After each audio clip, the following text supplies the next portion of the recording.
finding your unique alignment and doing the pose in the way that's healthy for you is a practice of self-development and self-love. My name is Christina Raskin. I'm the founder of Soul Thrive Yoga.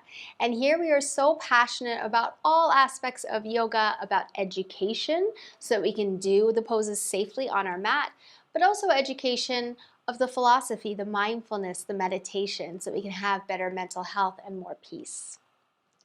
As I mentioned, doing the pose in the way that's healthiest for you, your unique alignment, can sometimes be challenging when we're in a class full of people. There's a few different reasons for that. One, the teacher is telling us how to do something. We might want to follow the teacher because we're a people pleaser, and so I want to do what they're saying. We might also want to follow them because they're in a seat of authority. We actually assume they know more than we know.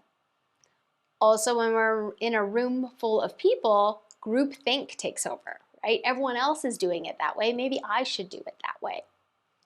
We have the tendency to follow along with the group, to maybe ignore our gut and what we're feeling about the pose or what's happening in our body in order to follow that authority figure. And thus, when you know something's not right for you, either you know because you've been educated that a certain posture or pose or alignment isn't right for you, or maybe you just know from your gut it doesn't feel right for you.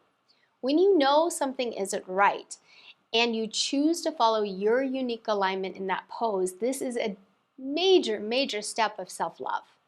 And it helps to develop our courage and our ability to stand up for ourselves. So when the teacher says in Warrior 2 to put your back foot parallel to the short edge of the mat, yeah, maybe. But maybe you feel that that's not right for you. It doesn't feel good in your knee, or something just doesn't feel right. Your gut or your body is speaking to you.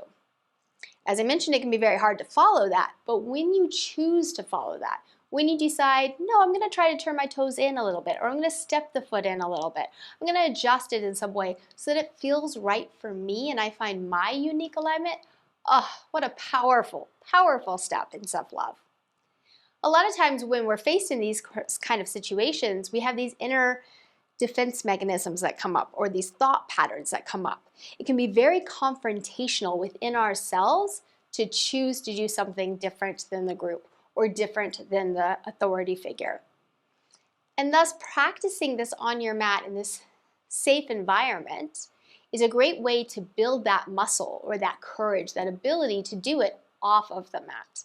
To stand up for your ethics, to stand up for your morals, to choose to do something different because it's right for you, because your gut tells you it's right for you. As you practice this on the mat and as you take it off the mat into the world, remember to practice compassion and kindness. Self-study, notice what's going on. What do I feel in my body? What do I feel in my gut? What is my intuition saying? Notice those thought patterns or those internal defenses that come up. Self-study, watch these things.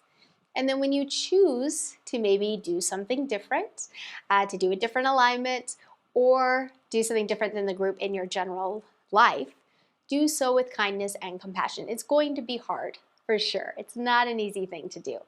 But when you do it, it's so empowering.